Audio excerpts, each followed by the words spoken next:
This podcast is brought to you by Podspot Events. Hello Bondi podcast listeners.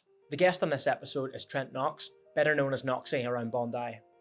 Knoxy set up the 440 Run Club back in 2016, which is the OG Sydney Eastern Suburbs Run Club. At the same time that Knoxy was setting up the Run Club, he was dealing with his own personal challenges as well. Knoxy was partying too much, which led to substance abuse, which then led to problems with Knoxy's mental health. It was in 2020 when Knoxy hit rock bottom and decided things needed to change, and he's been sober for over 4 years now. In this episode, we talk about why Knoxy set up the Run Club in the first place. We also talk about the tools Knoxy used to go from a place of substance abuse to a place of sobriety. I'd like to thank Knoxy for coming on the podcast and being so candid and open and honest, and I really hope you enjoy this episode. As always, remember to give us a follow on Instagram at the Bondi Podcast to stay up to date with all of our guests and episodes. Subscribe to our YouTube channel, it really helps us, and give us a follow on Spotify so you don't miss any episodes. Cheers.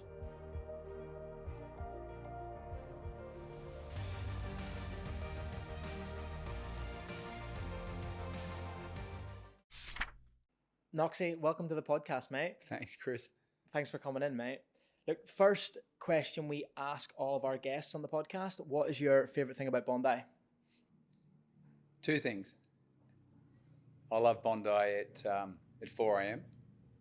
and you'll probably hear about that today when I go down and the first thing I do every day is I go and jump in the ocean for a swim at about 4 o'clock, 10 past 4. I'm one of the first people there. So I get to see the moon hitting the water and the stars out, and there's just this peacefulness. And probably the other part is, I don't know if you've ever done this, but peak summer, between 6 and 7 a.m.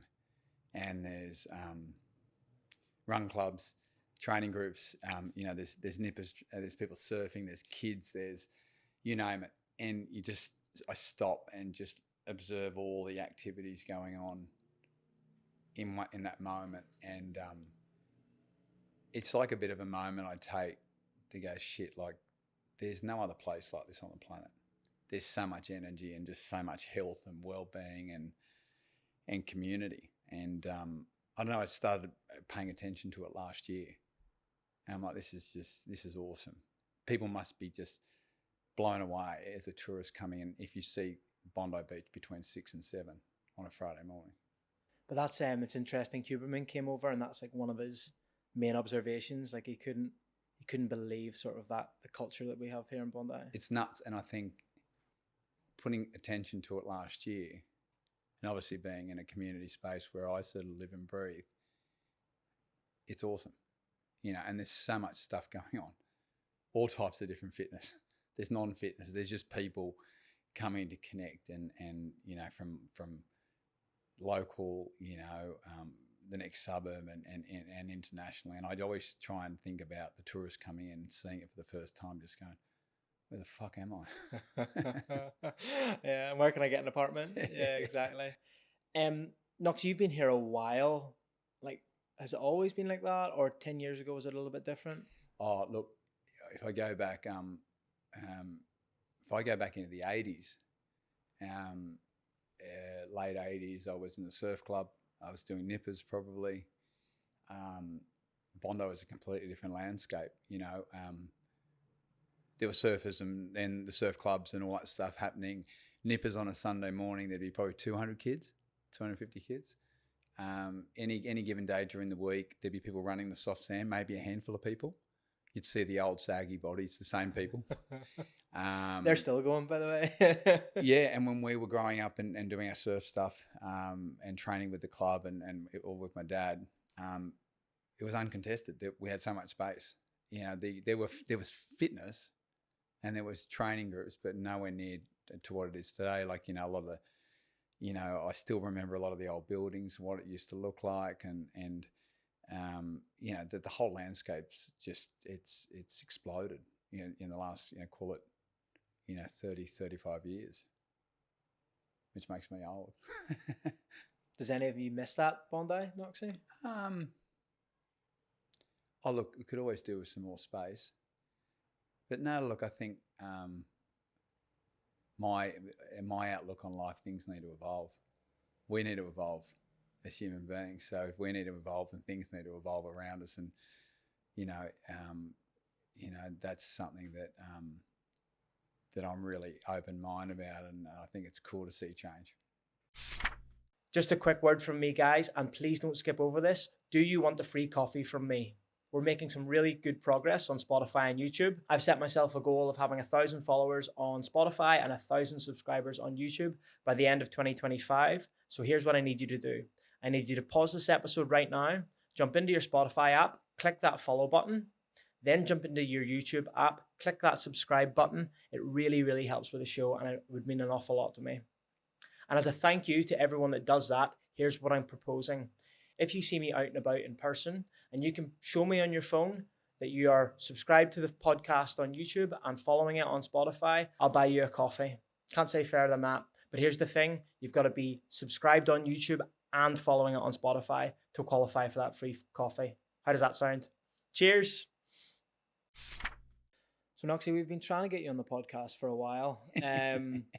You were originally meant to come on the podcast November 2023. Yes. You cancelled on me a couple of days before. Yep. It was one of those conversations where I kind of got the feeling something was up, but I didn't necessarily want to pry. And there's a couple of false starts that we had sort of last year. Yeah. Yeah. Is there anything sort of share, Knoxy, what was sort of going on in that period of time, mate? I'm glad I told you to ask me anything before the podcast.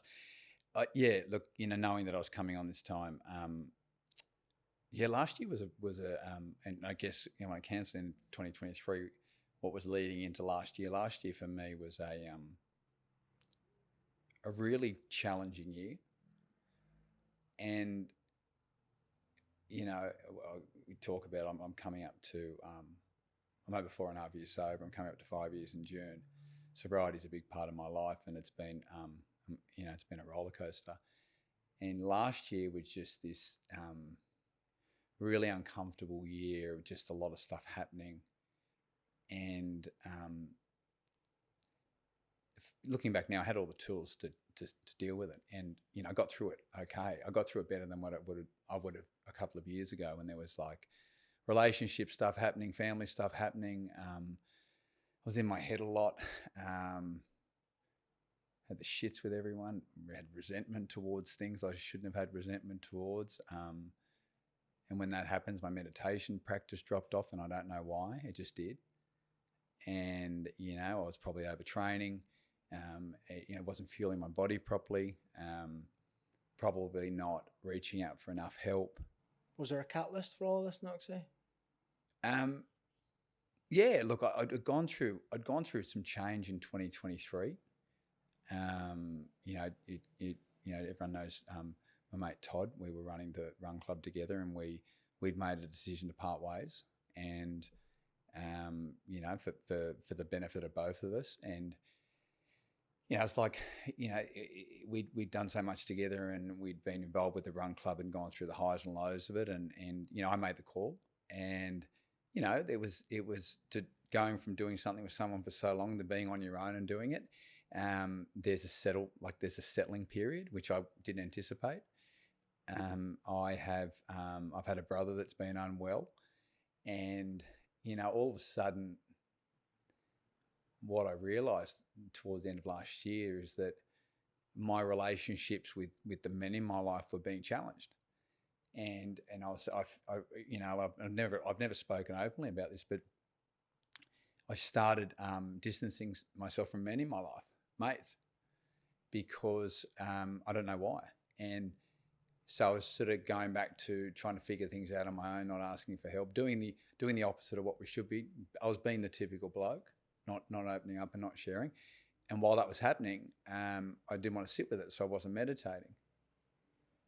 And for me, what I've realised now in the last month, meditation is like, that's like number one.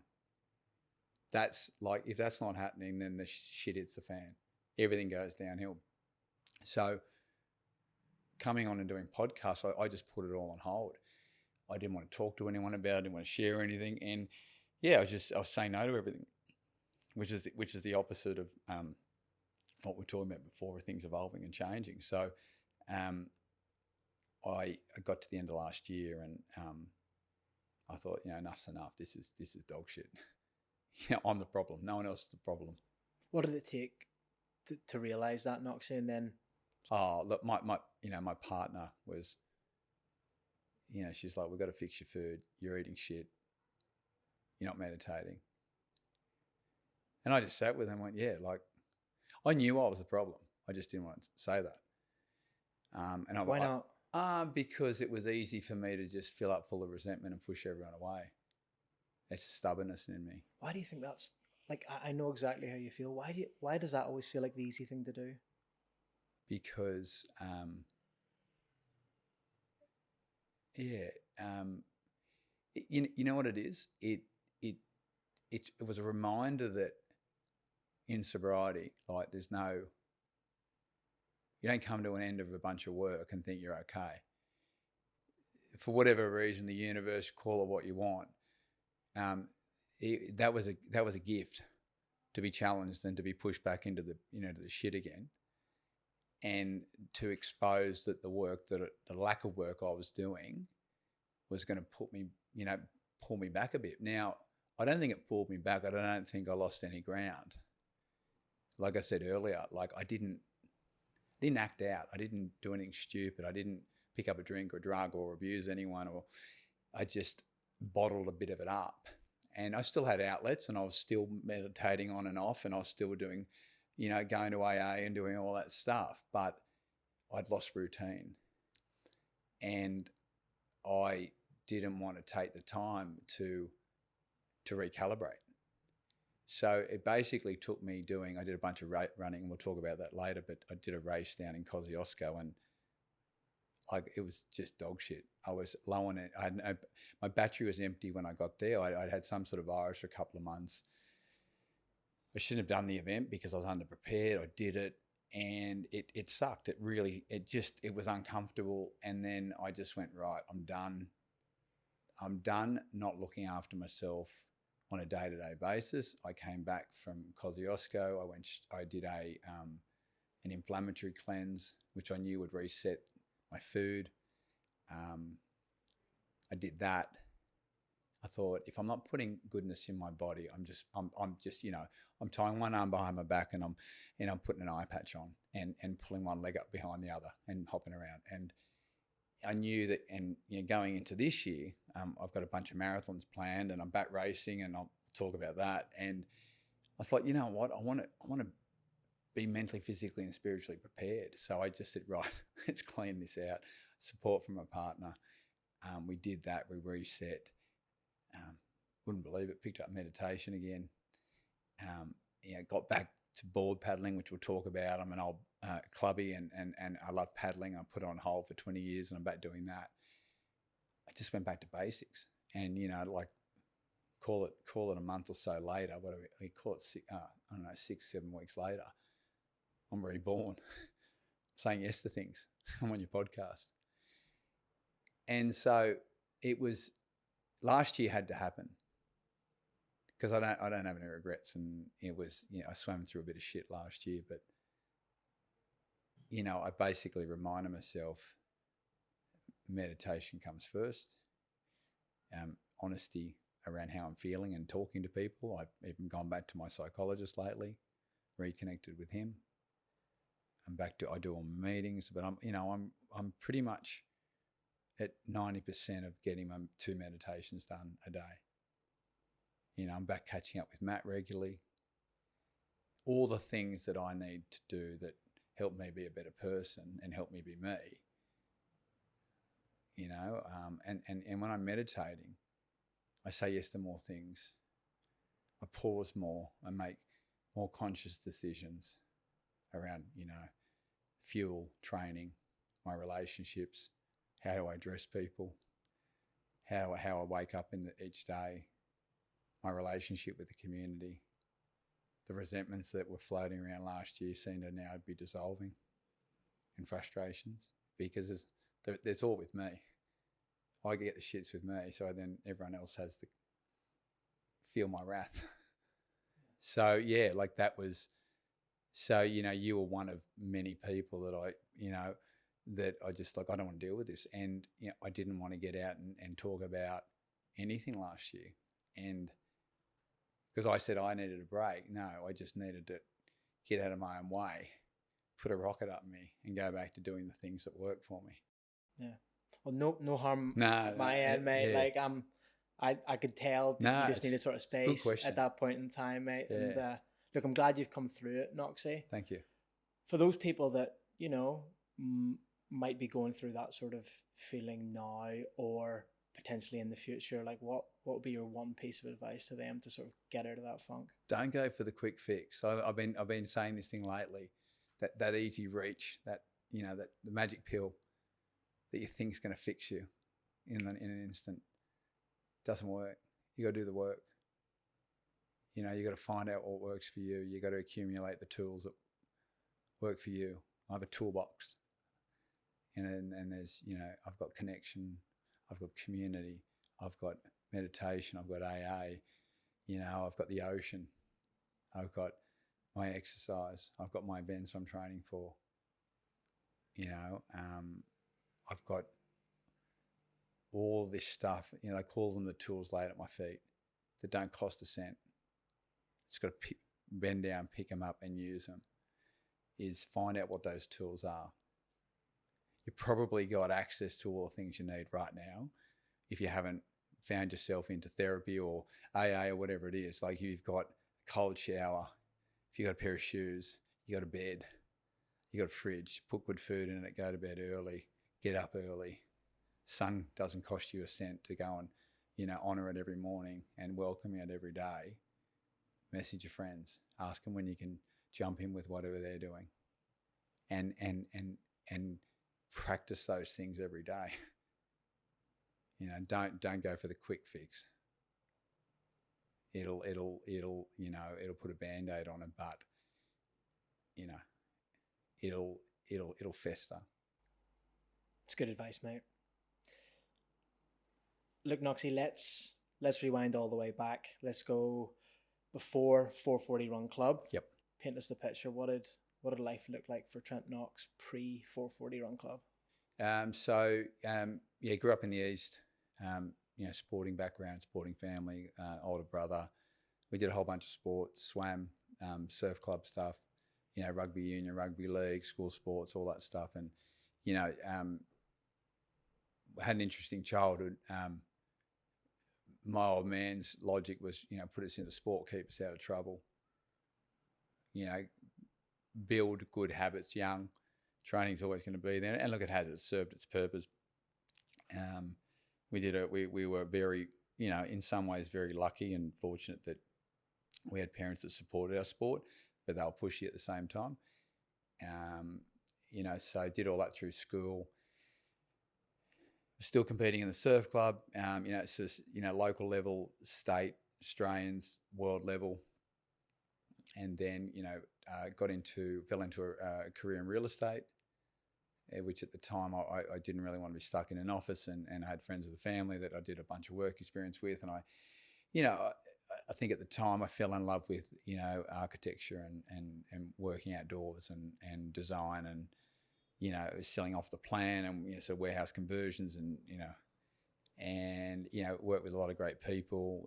Ended up having a career at McGrath Real Estate at the time.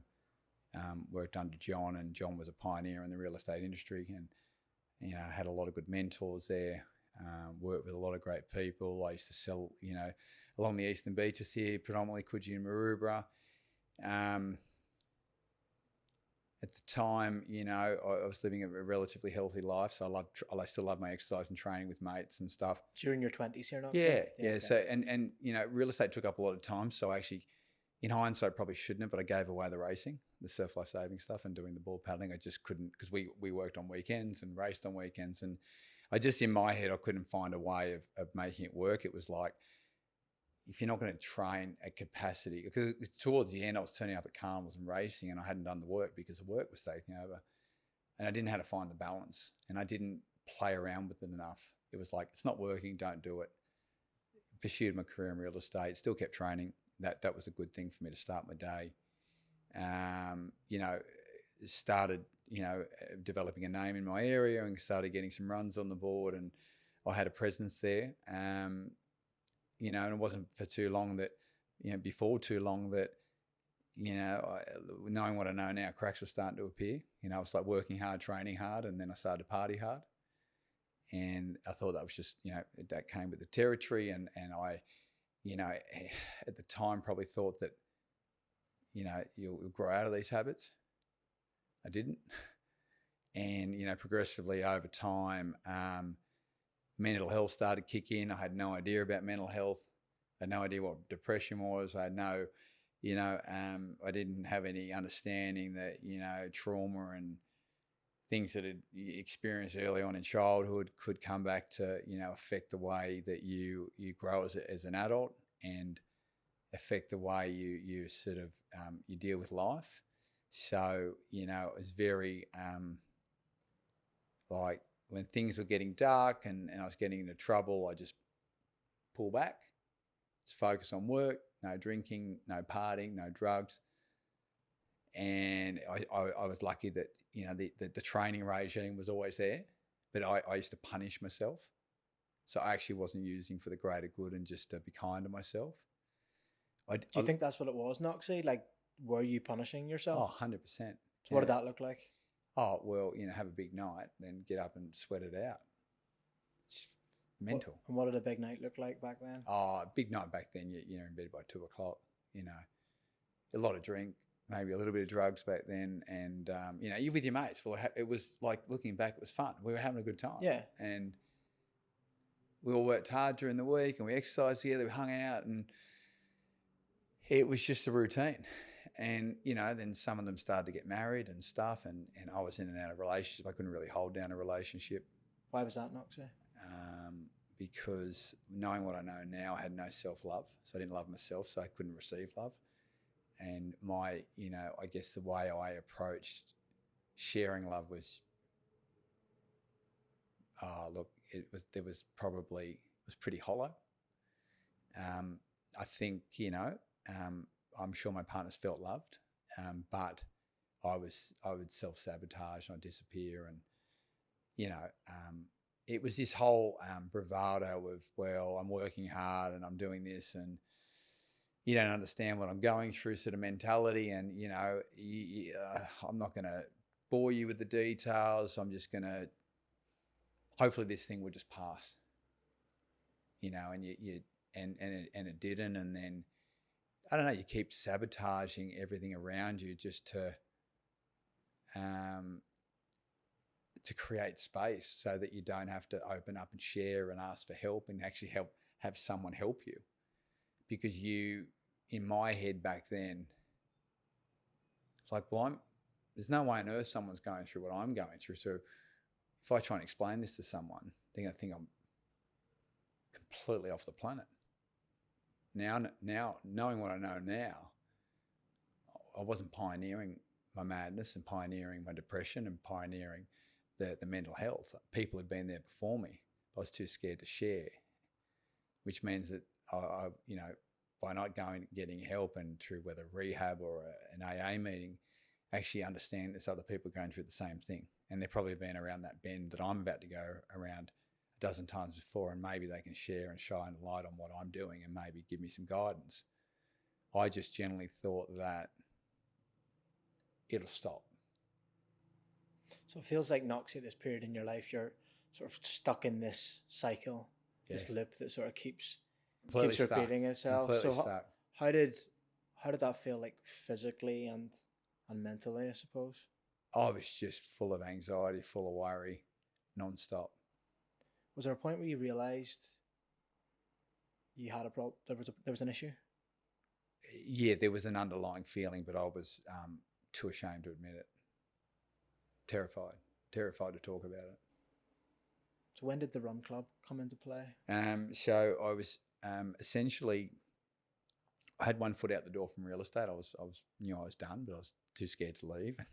Thinking what I'm going to do next. And I always had a passion for fitness, and I'd always train mates over the years, and they'd come and train with me when they wanted a thing. And I'd coach the kids at the surf club, and my father had always been an inclusive guy, so he trained us and trained all the other kids. That's just what we did. And was always part of different training clubs and city tats, and always trained with older men, ex-footballers, and just what we called fitness cranks, and that's what they did. And I had some mates that owned a gym in Bronte, and just by accident, I started helping them out with some of their classes just for a bit of fun, just motivating. And but I'd switched off with real estate. And you're still in that cycle at this point in time as well, Knoxy, Yeah, going out as well, or? And there were gaps starting to appear, so I was abstaining from it more. But then when I did pick up, it was getting bigger, and I couldn't see that pattern getting worse. It was just like, just sweeping all the shit under the carpet, and the carpet was just getting bigger and bigger. And I was doing some work with them, and then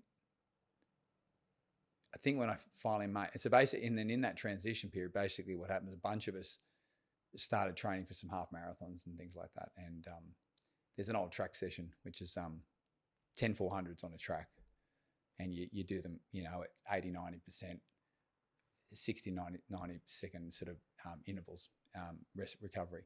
We thought, why don't we take that session, put on a hill? So Bronte car park, we went and measured it out on the old Garmin, and it was 440 metres. We went, great, that'll work. And for about 3 to 6 months, we were there every Saturday morning at 5 o'clock. It'd be anywhere between 2 and 6 of us, and we would run pretty much 90 to 100% to the top of the hill. From the car park in Bronte, so the 400 metres up the hill? Yeah, entrance of the car park to the exit.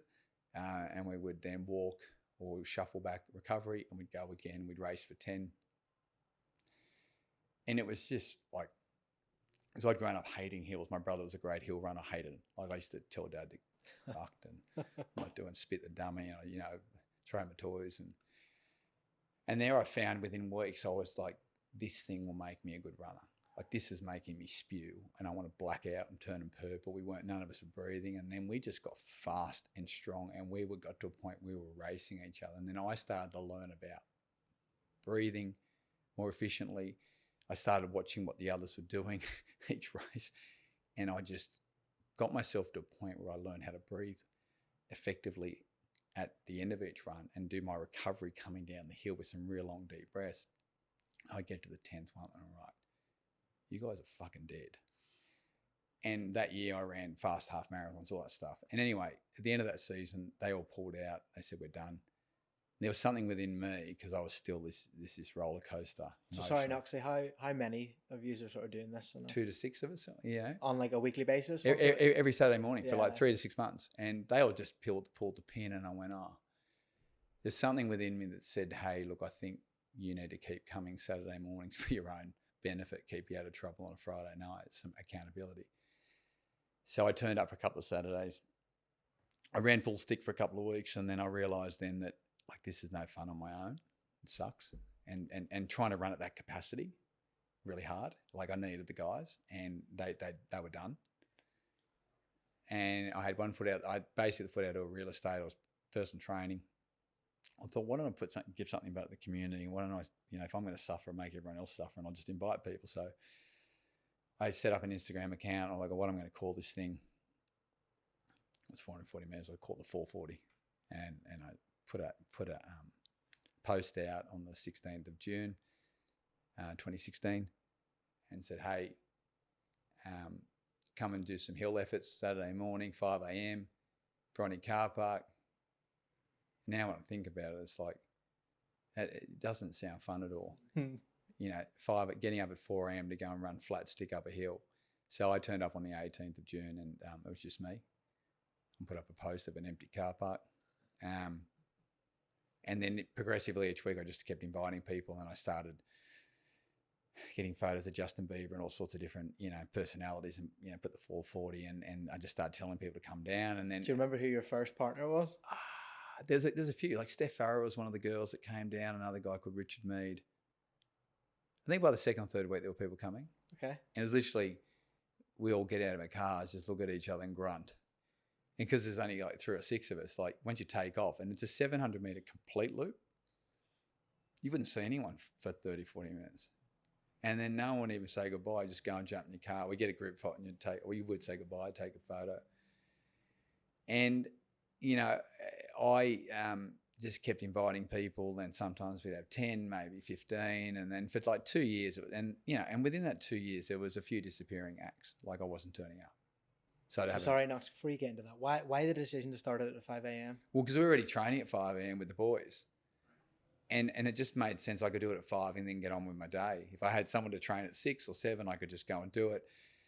So that was the intention. But obviously now there's that, you've been down, there's the beauty in the darkness, and it's getting people up out of bed early on a Saturday morning, which means they've got to get to bed early on a Friday night. So probably for 2 years, I had no idea what I had and what was growing there. And I think I broke my foot during 2017. And so I wasn't there for a few months, and there were girls just turning up, a handful just doing it. I came back. And then in 2018, Todd got involved.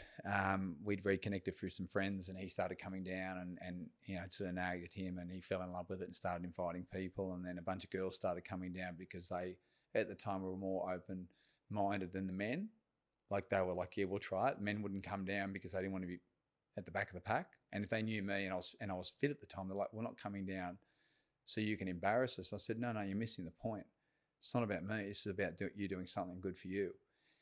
But and I always laugh about this, when the girls started coming down and more girls were appearing in the photos and more guys started coming down. Yeah, no doubt. And I think 2018, 2019 was when, we started to get momentum, and we were putting more content out and more stories, inviting more people. But, I was still disappearing from time to time. What were you doing when you were doing your little disappearing acts? So like, I get through the week and go have a pizza on a Friday night and tell myself have a couple of beers, and then that would just escalate. What would that escalation look like? Drinking drugs and, out all night. And, so I wasn't turning up, and I was left in Todd's hands, or I'd message him saying I'm not feeling well, and he knew what was going on.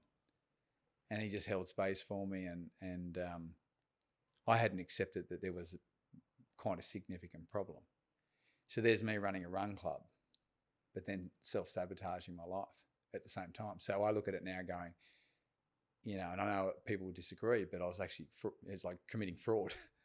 I'm trying to be this, pillar of the community and leader in health and fitness and stuff. But, you look at it back, I was unwell. I wasn't trying to sabotage everyone and trying to upset everyone. There was things that I weren't dealing with, and I had no control over what I was doing because I had no ability to ask for help, and I had no idea where to start to get an understanding of why I was doing it. And so, in 2019, it was like this up and down, and then we got into 2020, and we were meant to be going overseas to do a running event. Then the world shut down with COVID.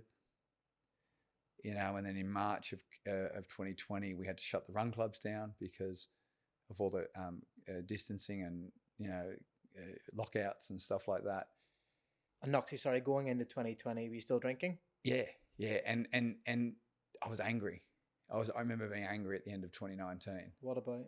I was just pissed off. I just remember being pissed off with everything. And I knew it was building towards something. I knew something was bubbling up inside. Yeah. And then 2020, there was a handful of blowouts. Like I think there was like one in February, one in March, one in April, or February, March, and then May. We'd canned our trips to America and lockdown. And then I remember in June, I was sitting at home, everyone else was out. I was left to my own devices. I'd had a pizza and I was watching a movie. Everything was cool. I was probably an hour away from going to bed, and then the voices started, maybe, why don't you have a drink? There's no one around, just you. How long had that been going on for, Knoxy? The voices? Yeah, not so much the voices. It's just more like there's like an itch. Are you trying to grow your business or brand, but often find there aren't enough hours in the week? Have you considered hiring a virtual assistant to help with all those tasks that you don't want to do that could easily be delegated? I'm talking about admin, accounting, digital marketing, social media, and much, much more. Well, our show sponsors Remote provide businesses, entrepreneurs, and social media influencers with the top virtual assistant talent in the Philippines. If you're curious but still sitting on the fence, why not use the referral code BONDI to trial a virtual assistant for 2 weeks for absolutely free. That's 2 weeks, absolutely free. All you have to do is go to the website www.remoti.com.au/contact, enter your details, enter the referral code Bondi, and someone from Remoti will be in touch. I've added the link to the Remoti website in the Instagram bio, and there's also a link in the show notes. And if you're interested in sponsoring the podcast, please get in touch with us over Instagram. Cheers. Up until that point, Knoxy, had you ever been able to control the itch, or is it a case of as soon as the itch starts, you know at that point, I know how this is going to end? The control was abstinence, so I'd go, right, I'm just not going to drink. So I could do that for 3 months or 6 months. The issue was I wasn't getting help, which is, like the people I see in sobriety, like it's one thing just to abstain from alcohol and drugs, but then if you're not doing the work and getting understanding, like counselling and maybe doing a 12-step program or whatever it may be, you hold out from having that drink, and then all of a sudden, 6 months passes or a year passes or 2, someone says, hey, like you look pretty good, like you look fine, like, and you go, oh yeah, you actually feel okay, maybe I can have a beer. And you have that one beer and it's fine, and then you have one the next week, and then next week, and then over a 3-month period, that one turns to 2, and then by 4 or 5 months, you're then having a case of beer and then a line of Coke, or next moment you're back out there full speed. So for me, I'd had abstinence at different periods. But it wasn't sticking, Knoxy, no. Oh, well, I thought I was okay. So then I'd go and have a drink, but I had no control. And that drink would then turn into multiple drinks. Then it'd be cocaine, and that was then going through the night and through the next day. So when we got to June, I'd already had a couple of blowouts earlier the year, which had scared me. And I thought they were enough, and they were big enough rock bottoms to seek help, but they weren't. And then in June, on my home alone, and then an idea came into my head. I wrestled with it for half an hour, and the next moment I'm onto a dealer, going down the bottle-o, and then kicked off, and then that basically stayed at home from Saturday night till Monday morning. By yourself? By myself, completely out of my brain. People looking for me on the Sunday, and just half texts and messages, and just self-destructive. And I finished up at 2 o'clock, I think, on the Monday morning, and I tried to sleep. I had to be up at 4 o'clock to go and do a live chat, which we're doing the coffee club, and I got through it unscathed, and then I went home to bed all day, and then people were looking for me. They knew there was something wrong, and then Todd had sort of got hold of me on Monday night, and and I knew on that Monday I was done. Do you still have that recording, Knoxy? Yeah, it'll be up on the thing. Too scared to look at it. But I knew I was done. So you had a couple of blowouts that year, Knoxy? Yeah. Why was this one different? How did you know you were done after this one? All I could think about was that I thought, there's a good chance the next one I'll end up dead. I'll just keep pushing. And, because the consumption during that last one was excessive until I just, I blacked out or whatever it was. And the feeling on the Monday night and waking up Tuesday, I just knew that I would die if I didn't stop. And this was not getting better. And I didn't want to die. Like I didn't know how I was going to move forward. I didn't know how I was going to fix it. But I knew I didn't want to die, but I knew I would die if I picked up another drink and drug. And that was evident. So what did that Tuesday look like, Knoxy? So, and Todd said, look, mate, we've got to catch up. I'm like, yeah, we do. And we met at a cafe in Bondi, and I just let him talk, and I was defeated, and, and he just, he was, very caring and comforting but firm, and he just said, look, I see you go from being on top of everything and everyone loves you and you do all this great stuff, and then you just dive and it's dark, you disappear, and you've done it a few times now, and I'm now worried that I'm going to get a call and you're no longer with us. I said, yeah, that's how I feel. And he just basically turned around, and this was the lightning bolt moment for me. He said, look, what can I do for you? Like, tell me what I can do. And I just looked at him and I went, nothing. You can't do a fucking thing for me. You can love me and care for me, but this is up to me now. This is on me. And what happens beyond this moment is entirely up to me. No one can do a thing. And I just looked at him and I said, mate, I've got to go. And he's like, what do you mean? I said, mate, there's a meeting starting in 15 minutes. I've got to go. Got up, hugged him, got out the door, jumped in the car, drove from Bondi up to Bondi Road. I went back to the midday meeting there. I hadn't been there for a long time. I sat down there. I didn't want to be there. I looked around, thinking I'm not like any of you. I shouldn't be here. This is an AA meeting. AA meeting, and then I sat there. I shut my mouth and I listened to everyone. And for the first time, and I'd done many meetings over the years, I resonated with all their stories and all their shares. And by the end of the meeting, I went, this is exactly where I need to be. I'm exactly in the right place. And from there, it's suggested in the program, try and do 90 meetings in 90 days. Like, just don't overshoot it. Don't try and complicate it.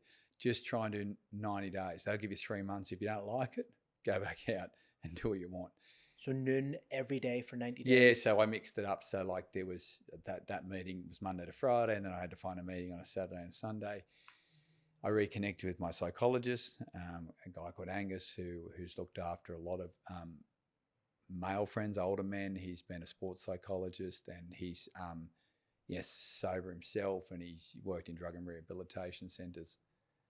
I went back and saw him, and I took it easy for the first few weeks with everything else, and just made sure I got to meetings, some meetings twice a day. Really light with my exercise. I was doing the run club. The thing that then the challenge was, within that first week, Todd reached out and he said, mate, it's good what you're doing. It's great. I'm concerned about your commitment to the coffee club chat, because that had been going since March that year. And he said, I'm scared it's going to be too much of a commitment. I don't want it to wreck the work you obviously you're kicking off doing, and I want you to stay in sobriety. And my ego was like, oh fuck no, I don't want to give that up. What are people going to say? But then I paused and I just said, look, I don't disagree. You're probably right. Give me a couple of days. He said, I'll give you 2 or 3. I said, great. I said, let me think about it. And I remember on the 3rd day, I was sitting back in the same cafe that we'd met the week before, and I still sort of pretty down and lost and vague and heavy-headed, and everything that went with it. And I've always believed that the 440 is special, and it had already helped a lot of people, and you would help a lot more, and it's something that I really feel part of, and I believe it's got the ability to do something wonderful. And I thought, well, if I throw everything at this sobriety thing, and I do everything within my power, and I get all the right help, and I just pin my ears back and just dive into it, I'm really curious to see where this thing goes. And I thought that's option A. And then I sort of looked across the other side of the table, and I thought, if I abstain from alcohol, get some help, sit on the bench for a bit, to a point I feel okay. And if I decide I want to have a drink again, what does that look like? And in that moment, I could just see the 440. I could just see it just up in flames. And I think I will burn this fucking thing to the ground if I pick up a drink again. And I just knew it. I knew that's what would be the outcome. So it was either that or go head first and do the best I can to stay sober. I didn't give myself any middle ground. And I thought, you know what, let's try this thing. And I rang Todd and I said, mate, I want to see where we can take this thing. I think it can be something pretty awesome, and I'm willing to throw everything at it. And I need this coffee club to be accountable to wake up for it every day. Like right now, I'm thinking about the alarm goes off tomorrow morning at 3:30, and I dived into it. And then within about a week or two, I said, you know what? Why don't we see if we can do 440 straight days? And we got to the first year, and then we counted down to the 440 days. And looking back now, that coffee club was an integral part of me, finding my way through sobriety. And I don't like to say got sober, because it means there's like an ending. I just think I'm sitting in sobriety.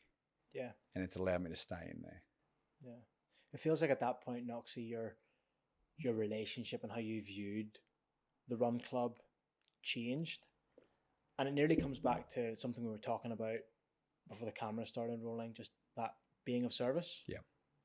You elaborate a little bit on why that resonates with you and sort of how that links to the 440 Run Club? So when I had my last drink and I went back into the program, the thing that I started sharing was that I was the only dickhead within the community. Because I keep in mind, we've been around 4 years. And a lot of people have been helped from that run club. And they'd share these stories like, you don't understand what it's done for me. And they'd share this where they come from. And they'd tell me they'd download their problems on a Saturday morning. And then I realised that I was the only one not sharing. So I wasn't healing. I was too ashamed. So when I started to get sober, I remember I was 3 months or 6 months, and I started talking about it on the coffee club. And all of a sudden people started messaging me going, I'm 7 years or I'm 6 years. And I'm like, fuck, I've got to start sharing this stuff. But I was conscious of not drowning people. That was that part. But you're going back to what we were talking about before. Now that I'm, getting closer to 5 years, what's keeping me still in the program and still in sobriety is now being of service. And being of service for me is helping other people that are struggling with life, struggling with, substances or alcohol. And so I look at me getting up on a Saturday morning, around Hell or Shine, and being down there with the community is being of service, because I'm not thinking about me. And, what we're talking about earlier is that one of the biggest problems we have as human beings is getting off ourselves. And when we don't have tools and we don't have a program, or we don't have meditation or some sort of health and wellbeing program, we sit on ourselves, and it's all about us and poor me and what I have or what I don't have and what she has and he has, and and what's going on at work. We don't think about other people because they don't matter.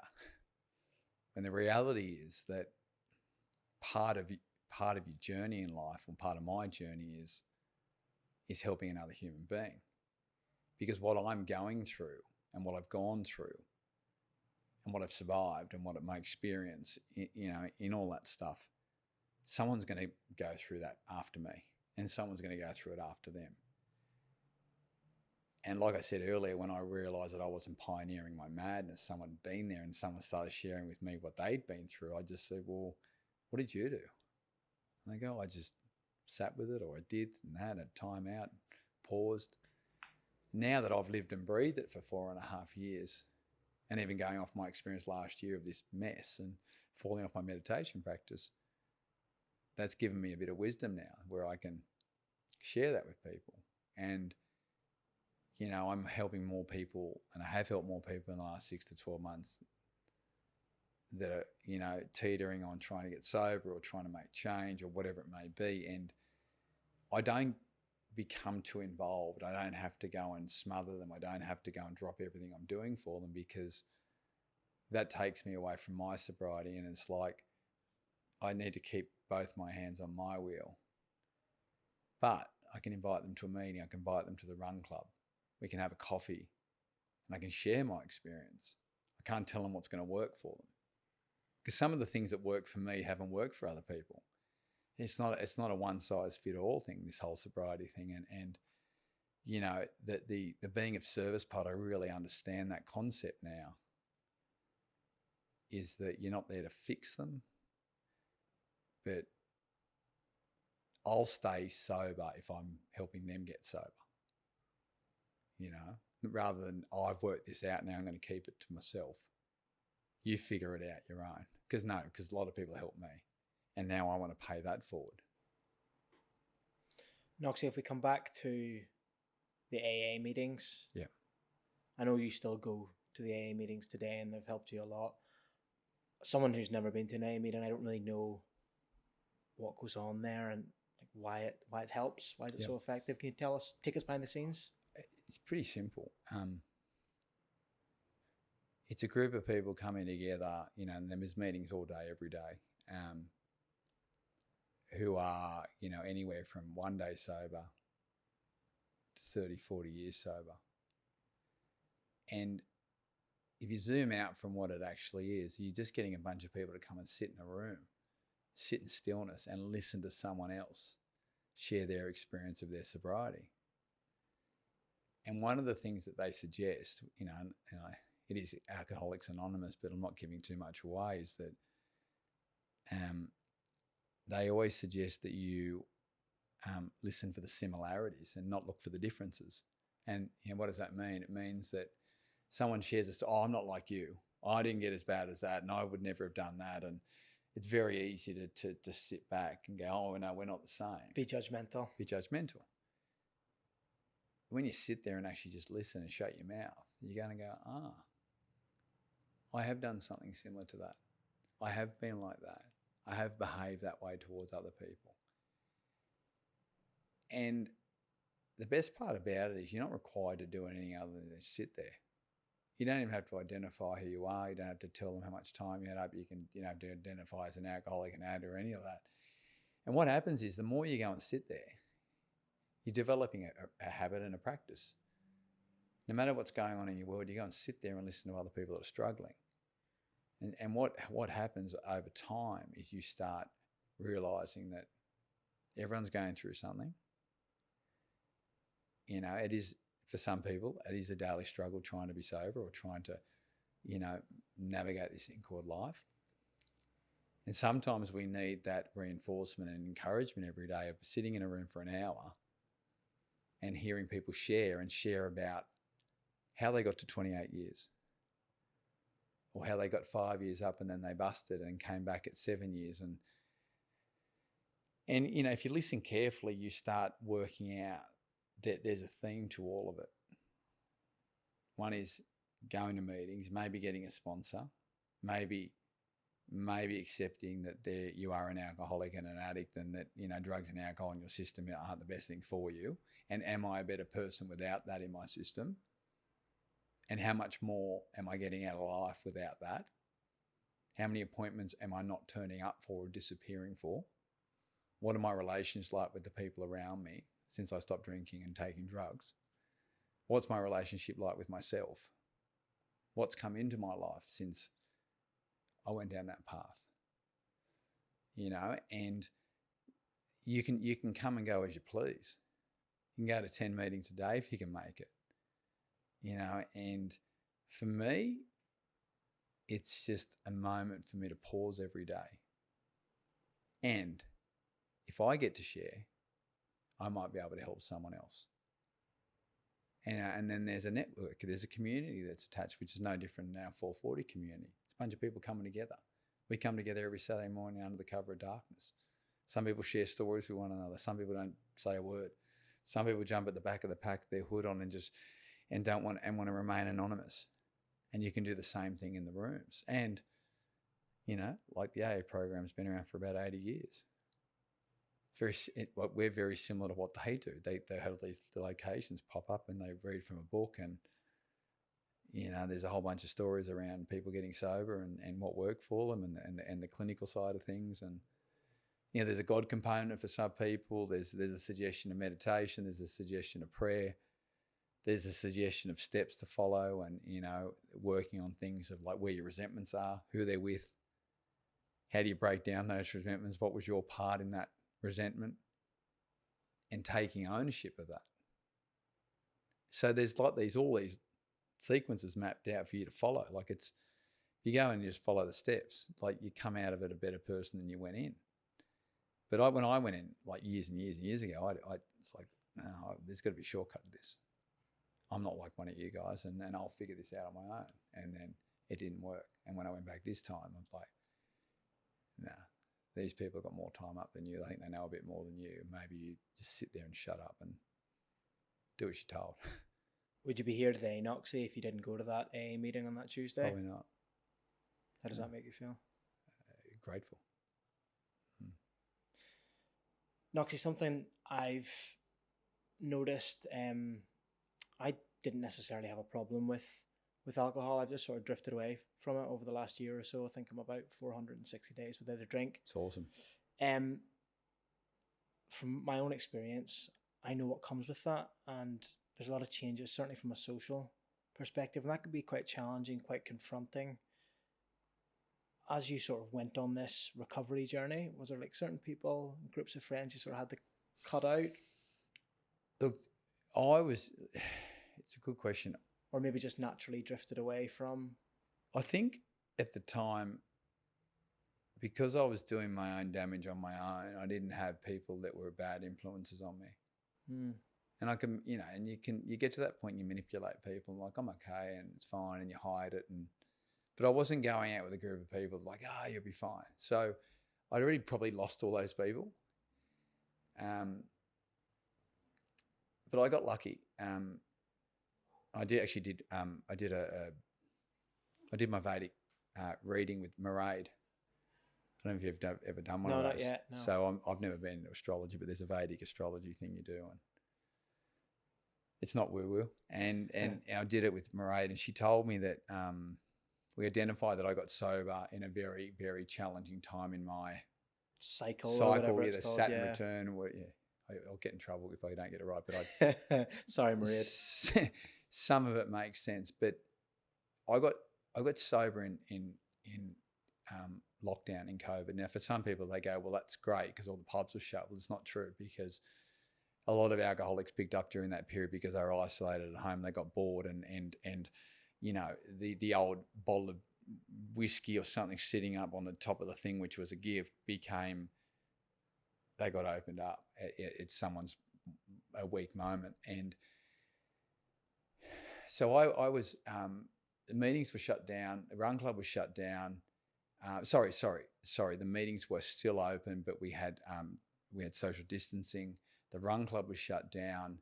My head was all over the place, but I knew I didn't have a choice, and I just had to stick. I just had to work with what I got. And I remember we reopened the run club in July, so I probably had I had about 6 weeks up. We had social distancing, which was challenging. And then we ran through the end of the year and made it to June the next year, my first year. And then in July, we went back into lockdown again. And that second lockdown was very, very challenging. Like, they cut you couldn't do anything. You could only train one person at a time. And I remember bouncing it. But the good thing is it saved me was because I only train one person or two people at a time. I had to move around to all these. I was doing PTs all day. I was fucking exhausted by the end of it. So I wasn't going to meetings. I wasn't even doing Zoom because the meetings were shut. But I was up early doing classes, and then I'd get home in the afternoon and just go, dead. And then all of a sudden, and I remember we had to shut the run club down for 6 months, which is the longest we'd ever been shut. And I remember we reopened in December, and I think back in October, November, the meetings reopened, and I was dying to get there. And I was relieved. I'm like, yeah, I want to be here. So I'd actually gone through this whole period of sobriety and a real challenge. And then when Mairead suggested this, I'm like, yeah, it was tough. It was hard. And she said, because I went through that hard period of getting sober in a really challenging period in my cycle, you've built up a really good base. But I even took that as okay, don't get ahead of yourself. That's great. It's good to know. But as I said, there were a lot of people busting. As I was coming in, people were coming going, oh yeah, we're 6 years sobriety gone, 8 years gone, 4 years gone. There's still people today that were busted when I came in, and they're still busting. It's just been hard. So I need to hear from those people, because I go, right, I just need to keep doing more and more each day. I just need to do something for myself. I have a minimum requirement. I have to do something kind for myself, like a meeting or meditate or get in the ocean every day. And I managed to do that. Yeah. What was the most difficult part of your recovery to date, Knoxy? I think I reckon last year, because there's a thing within sobriety where you can abstain from alcohol and drugs and you can be sober from that, but you can still have your alcoholic brain. And people, and to explain that, an alcoholic brain it's not actually to do with drinking itself. It's just having that alcoholic brain where like you're not the problem, everyone else is the problem. And you just blame everyone for everything and you won't get out of your way and you just become this, what they call a dry drunk. You're sober, but you're drunk in the head. And there's constantly and I didn't think I'd get that bad, but because I'd been warned by older sober members that, hear through their stories that year one was tough and then, they're okay for a couple of years. Then year three, they were like suicidal, mental, and I say like they'll describe that, but they're just all over the place. They don't drink, they don't drug, they just like scream at their partners and act out all the time. And you hear from these sober members now, I don't take everything as gospel, but I'm like, okay, cool. There might be some unforeseen stuff that come out of it. What I took away from last year is not that there were things out of my control, but for some reason I fell away. I even went to India with Matt and I made some really good changes when I got back about my sleeping patterns and stuff, but my meditation, I couldn't sustain it, but I never blew up about it or got the shits about it. It wasn't working, just wasn't happening. I wasn't doing it. And then unconsciously, other things started to slip. My relationship with myself and my relationship with exercising but through that, there was good things happening. Like I found my feet again on the competition stage. Like I ran my first marathon. I rejoined the surf club, and I realised that there was a big part of my life missing, even before sobriety, was that I miss racing. I miss being part of a team, and it's like, why am I doing all this training? Why am I doing all this shit in life? If there's no competitive outlet. Yeah, and it's not going anywhere. Yeah. And I didn't want it to go back into a thing where I become obsessed and fixated on this whole thing of winning. But I missed competing. I missed being connected to the ocean. I missed paddling. I used to paddle at world level. And I'm like, why not? Why do you keep pushing this aside? Just go and fucking do it. And I rejoined the surf club. I'd do my bronze medallion again, and I entered my partner got me to enter the marathon, and I ended up, funny enough, it's just mental the way things unfold. I ran my fastest city to surf time ever. How fast did you do, Knoxy? I did it in like. Don't tell me it's got a 5 in front of Yeah, it. it's like 53 minutes. Yeah, it's like, but I ran 7 seconds. Just for our listeners who don't know what the city to surf is. It's 350 pace. Yeah, that's 350 pace but for 14 Ks. But what was interesting, I had to go back over the history, and I went 7 seconds faster than 18 years before. That was my previous fastest time. And I trained for it. My body was still quite stiff as I get a bit older, and there's inflammation and all this stuff. And then because I was training for Sydney Marathon, and I was sort of training for the marathon blindfolded, where I'd never trained for a marathon. I was doing it my own way, stubborn, which is a reflection of where my head was last year. But I was doing some help, and partner was trying to get me to eat. And anyway, I got to the marathon, and I, for those listening, I ran 3:00:05, 3 hours. And I was hoping to go under 3:15. And everyone's like, oh, because there's that, everyone wants to get under 3. Oh, you must have this shit. So I'm like, you kidding? I was running at 4:05 pace for 25K, which would have had me at 2:52. But my body just gave in because it wasn't prepared.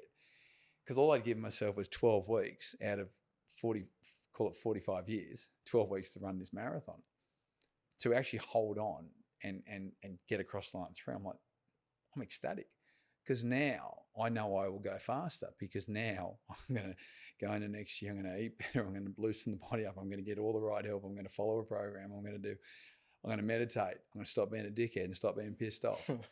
and you know, it took me going through that to go, well, you're the only dickhead holding yourself back from all this stuff. And I'm like, if I can do that, maybe I can inspire someone and go, he's 45, he's an old man, and he's still going to push the young blokes, but he's going to have fun. He's not going to punish himself. He's not going to be scraped off the side of the road because he's turned purple.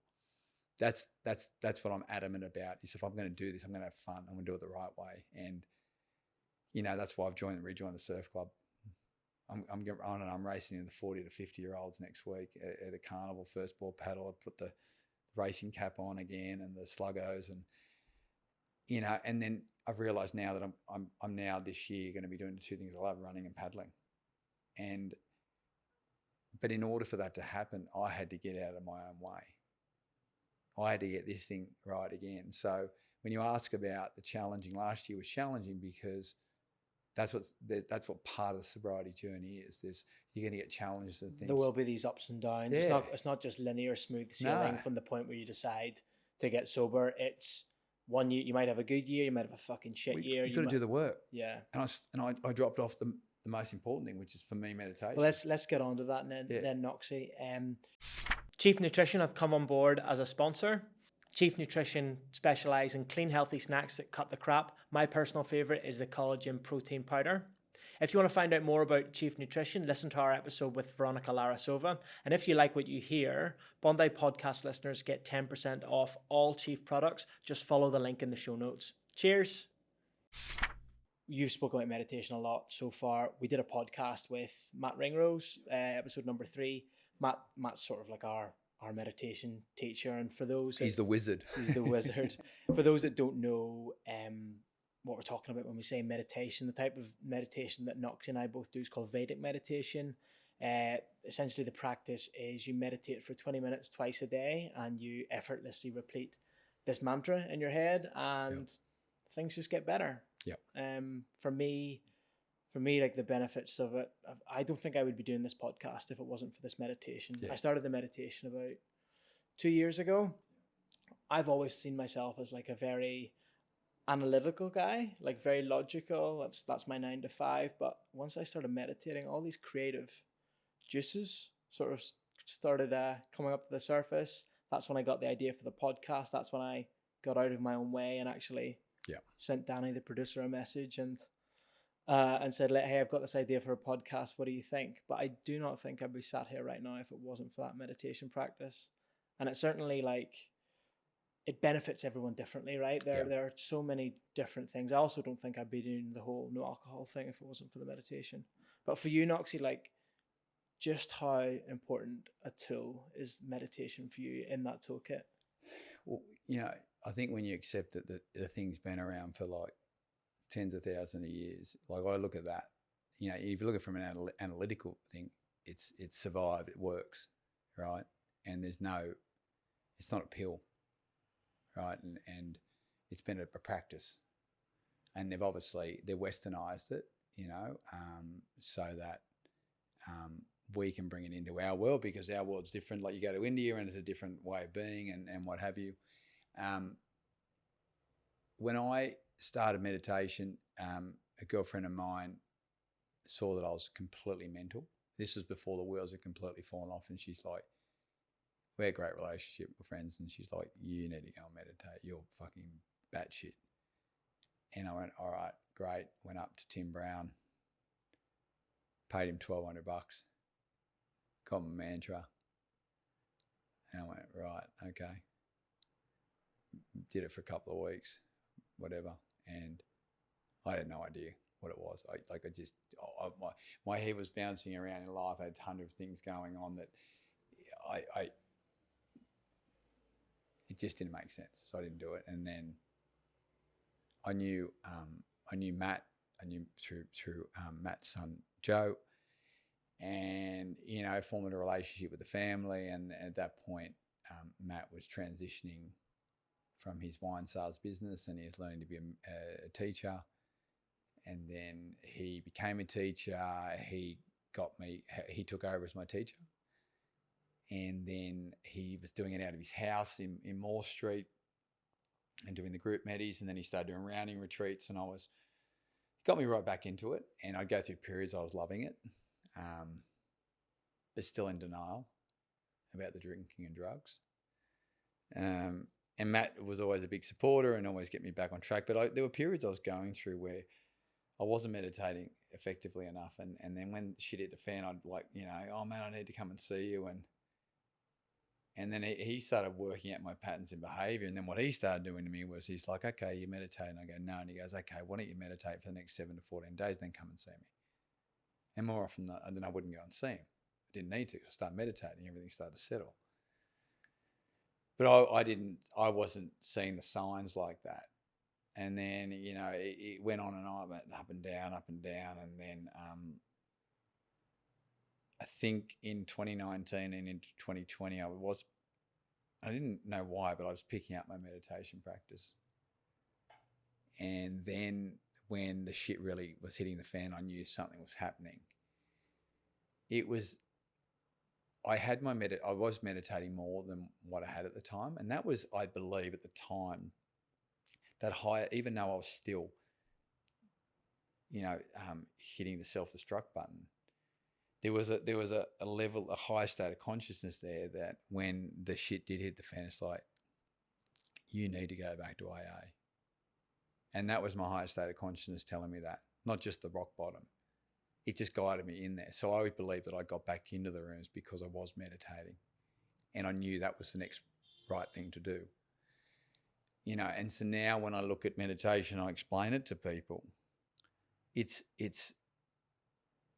actually really cool because they suggest meditation in AA, but they don't push like what type of meditation. I believe, Matt will, obviously attest to it, that it's probably the most effective dosage that we do through Vedic. It's 20 minutes twice a day. There's no mantra and you don't have to have any props. And it's the same practice as what AA is. It's actually just sitting in stillness. And, whatever is going on externally is just pausing from that and observing it and realizing none of that's real and going, well, I can have start off with the shitty day because I had a debate with someone yesterday over a business transaction, and I'm going to take that into this day and I'm going to tell them they're wrong and we're going to, I'm going to prove a point. And it might take the next 3 or 4 days to resolve that. Or I can sit in stillness for 20 minutes, breathe on it, and go, you know what? This will go on for 4 days.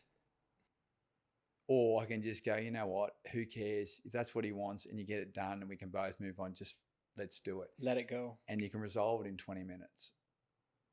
And the more you practice that, the more the conflict just evaporates out of your life because you start moving in a direction towards good things. Good things come into your life.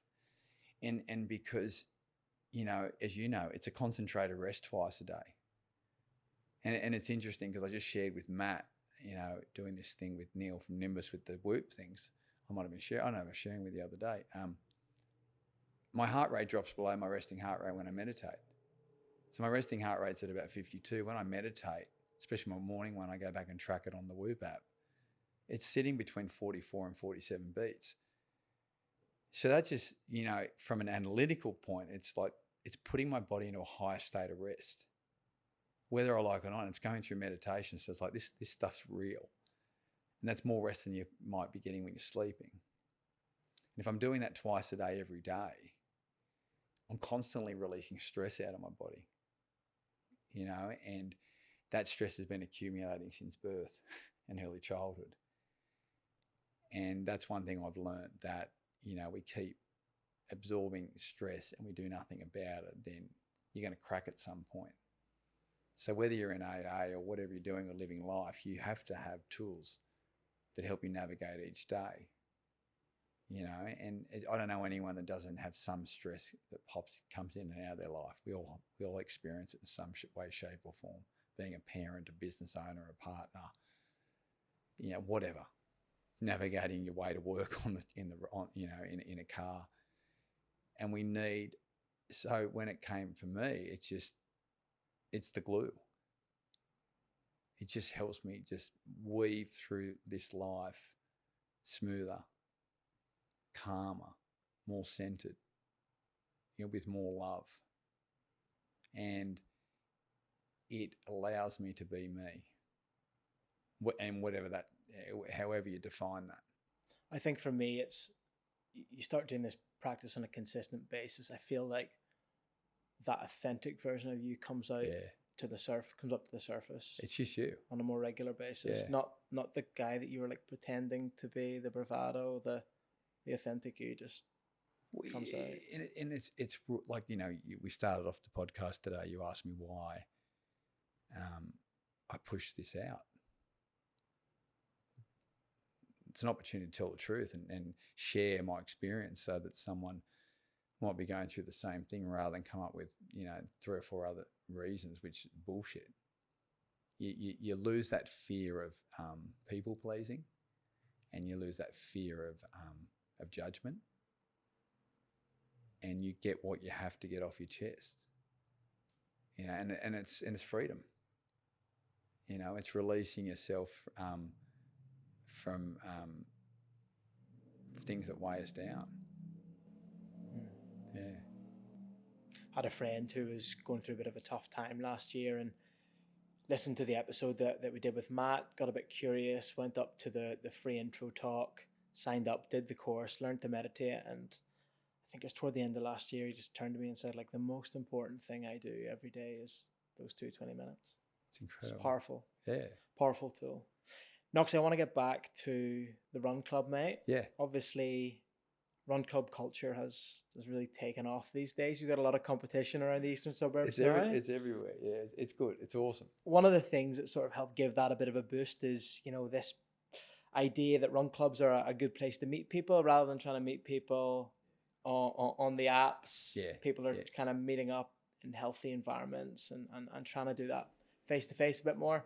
I've got some good stories for you. And I know that your run club in particular is like helped people get together. So the couple that used to live upstairs in this building got married a year and a half ago. Yeah, right. They met at your run club, Ted and Tash. Yeah. They used to live in the apartment. They were our first wedding, I think. Yeah. I was at that wedding. Yeah, awesome. And another guest we've had on the podcast, Luke Jackson, met Katie. Met Katie. Yep. So what's your take on this phenomenon, this finding love at the run club? I mean, I remember last year when it was all exploding, I was getting sort of bored of it with the, we've done a lot of PR and editorial stuff, and I think where I became protective, and I was quite sort of direct with, editorial and journalists and stuff, is that the run clubs that were, I guess, being launched last year, and first and foremost, the expansion in run clubs is just something that I'd always dreamed of. More people taking the initiative to give back to their community, branding it their way, and coming up with their logos and merch. I think it's, and anyone that's game enough to start up an Instagram account, invite people to come and move together has got my vote. And I think what was happening was, the media was jumping all over it. So then the run clubs were getting excited, and I think pivoting with the media, when the media was like, run club, dating, they're like, yeah, that's what we do. And I think where I became concerned, and I think where we've stayed in our lane and with our brand, like one of our slogans is we start in the dark, and that started just as a piss take. It's like, we start in the dark, like 5 a.m. It's like, duh, and that was the joke. But then over time, when I started to identify my mental health struggles and what have you, I realized that I began the community when I was in a dark place. So the other meaning with that was that we all experience darkness. We're born in the dark. You would have gone through a dark period, whether you start this, career changes, relationships, moving to Australia, all that stuff. And so that's a very sensitive issue for a lot of people. And we have, and I've had a lot of people share their stories of how they found us, the run club, and there's been some pretty unreal stories, and just nuts. The things people have gone through to get there. And we've had an older demographic, and people have gone through, they've been victims of domestic violence and sexual assaults and all that sort of stuff. So when it all came to the surface, I was like, yeah, look, I don't want to promote us as that, because I've been at the helm and I've had a lot of face time with these people, and I don't want any women concerned that they've got blokes breathing over their necks, and that was I go into protection mode straight away, and not to take anything away from the other run clubs. And I then said no to a lot of media stuff, and I just went into like, I want to stay in my lane. Brands jumped on what they were doing. I said, no, we if people meet, great, fantastic, but we're not going to promote it. We're not going to wear different coloured socks. We're not going to do all that sort of stuff. Yeah. But, I look at it from a bird's eye view of all of it, is that anyone starting a club is giving someone opportunity to move. And there's clubs that specialise in performance. There's clubs that are just women only. There's clubs that are like, you have to be a battler to join us. It's a walking thing, whatever. And I love that people now at the drop of a hat can start up their own community group. But in saying that, it was a really good opportunity for me to look within me, look at why I do it, and again, also I took into consideration going from having a partner in the run club with Todd to just me. So I went into this. I went deep within last year to go, right, why are you doing this still? Where are you taking it? Are you still, have you still got the fire in the belly? You're still doing it with purpose, which was great, because with everything else going externally, with all the media and the hype and the push, you can easily get caught up with, they're getting more attention, they're getting big numbers. I'm like, I don't want the big numbers. I just want to know we're still doing the same thing because we got to 8 years last year, that we're still doing that in another 8 years. It's still running circles in the dark. It's worked for us for now. And we built something that's sustainable and also it's a safe place. They're the things that I went into protection mode. I was like, no, I want people to feel safe. I want people to feel included. And if we can maintain that, then whatever drive goes through the running communities and the running space, some will survive, some won't. Because community, and my experience with community and being involved with surf clubs, is building something that's sustainable, that's accessible, that's regular, and that, for me, as is inclusive as possible. And something that I'm not going to grow tired of as well. Good principles for me to apply to the podcast. Yeah, Knoxy. yeah, but it is, because we as human beings, we're constantly comparing ourselves with other people. And I'm sure these people looked at us going, fuck, look at all these numbers. How do we get it? And I've been blown away how quickly their numbers are growing. Like, we went from 2 for a long time, for a couple of years. These other ones. And I laugh and go, you guys don't understand how good you've got it. But in saying that too, it's one thing to have 2 and then 200. You still got to learn how to manage 200 people. You got to learn how to talk to them. You got to be able to keep bringing them back, and you got to do it without incentivizing them, so that they are coming for connection, they are coming for community, they are coming to share that energy. They're not coming for the free coffee or the free pair of shoes. And that's where I think we're really proud of what we've created, because we offer, inclusion, connection, community, and love every week. That's what you're getting. It was good for you, Knoxy, then nearly to go through that process when the media were knocking on the door. Yeah. To take a step back and nearly just reaffirm, hey, what do we stand for? What am I all about? What is this run club all about?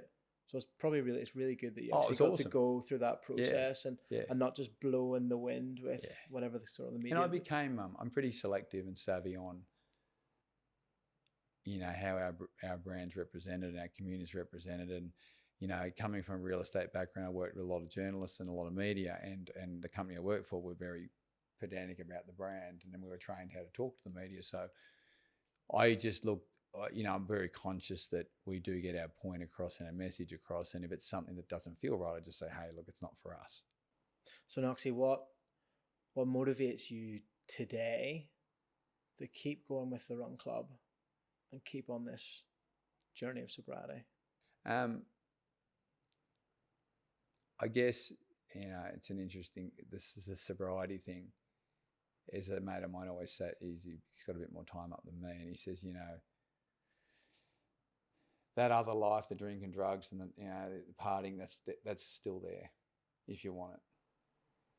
Just on the corner down there, isn't it? It's there. Yeah. It's there. And I can walk out of here tonight and go and have half a dozen schooners at Revisi's and dive back in. You can have that, is what he said, or you can have everything else. And I've got everything else. I've got happiness. I've got peace of mind. I've got my life. I've got people that love me. I've got people that I love. I have a community that I'm deeply connected with. I'm back competing again, doing things I love. I'm part of a brand that's growing, and there's a business component to it where I'm doing, public speaking now, and I do partnership with brands, and that's always been something I've wanted to build into. I think over the next couple of years, like you mentioned before with the meditation, it activates my creative space. So what's out there? How do I bring brands and people and interesting things together into this space? So I feel that what I'm doing is evolving. It's growing in the right direction. I want to help other people get sober and other people that are struggling, and I can do that through the Run Club platform. We have a lot of sober members that come there, and they lurk around. They tap me on the shoulder, and they're like, "I've got 10 and I've got 2 years," or someone's early days. I love running. It's a good opportunity to keep doing it. But yeah, like that's it. I love it. It's pretty simple, and there might be a day that comes where I go, fuck you all. I'm not getting up, and I hand the reins over to someone else. But, I got a 50th tomorrow night with a mate of mine, Damien Steele. I just label him, and he's a suburbs real estate agent. He's a very good friend of mine. We worked together for a long time. I don't want to go, and I've told him going to his 50th because there's going to be people going mental, and I'm going to be stuck on a boat for 5 hours. And it's cool. I'm not worried about picking up a drink. It's just, I'd rather be in bed on a Saturday night. And and I can be honest with him, but that's not my point. My point is that Damien said to me a while ago, he's been proud of my sobriety. He's been proud of watching the 440 unfold. And he said to me, he said, Knoxy, if you die soon, he said, you'll be able to rest easy knowing that your run club, the 440, will continue beyond you. And I went, yeah, I reckon you're right. Because it's sustainable, it's easy. There's a real power behind the brand and what it stands for. I think because I've been able to share my story over the last 4 years, and we're coming up to 9 years, I think we've stood the test of time. A lot of businesses don't last that long. And I believe that it will continue, and the memory and the idea of what it stands for will still be there. And that's what makes me keep going with it. That I don't want to hand it over to anyone else yet. I will have to one day, but I'll still be part of it.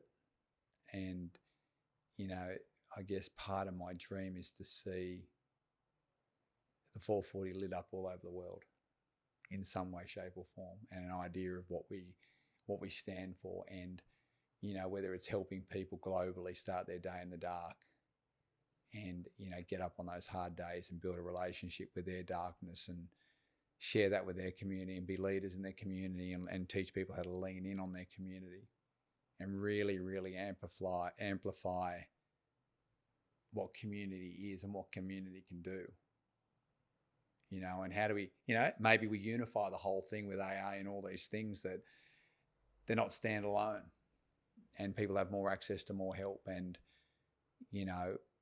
unlocking the power within all of us that we are designed as human beings to heal. You've abstained from alcohol on your own. You've done that. I took myself back into AA. I did that. It was my left and right that got me back in there. And it's helping people unlock that and go, you can actually fucking do this. Like, I'll tell you the same thing I told you yesterday and the thing I told you last week when you come and ask me the same question. But I'll be at that meeting with or without you, but you have to walk in there. And when they start taking those steps, they're like, shit, it is on me. You know, and if I can share that message through under our 440 umbrella, then, you know, that's, I'm doing my job. So I asked you there, Knoxy, like what motivates you to keep going on both those aspects of your life? And if I picture like a set of scales, you have drinking, drugs and partying on this side, and you have all that other fucking good stuff. Well, that's up there now. On the other, shit, yeah, it's just piled. Exactly. And when you look at it like that, it's pretty fucking simple, right? It's a straightforward equation. And you know, like, and some people may not understand. I just know where it will go. I pick up a drink. And I don't need to go and try it and test it and dip my toe in the water. It's just, it didn't work for me. It didn't work. And I retried it and all that stuff. And I'll lose everything else and potentially my life if I go back there. And I hear stories of people that had so much time up, they went back in and within 6 months either lost it all or no longer exist. So there's enough evidence to support why I want to keep heading this way. So final question of the evening for me, Knoxy, and thank you very much for coming on and being so open and honest, mate. If I could take you back to that rock bottom moment in 2020, what words of advice would you give that version of Knoxy?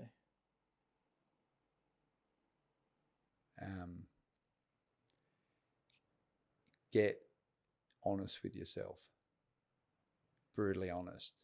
And, you know, I had to get brutally honest and go that I cannot function with alcohol and drugs in my system, and I will die. Like, you've got to get on it. You have to, you know, it's like someone putting a gun to your head going, you have to tell me the truth. You know, and that's, you know, I got honest with myself. I knew there was no other option. So my advice is, you know, get honest. Tell the truth. Don't be afraid to tell the truth, and don't be afraid to ask for help. There's plenty of people out there that will do everything and anything for you if they see you take the first step. Yeah. Thank you, mate. Good place to leave it. Thanks Mate. Knoxy. Thank you. Cheers, buddy.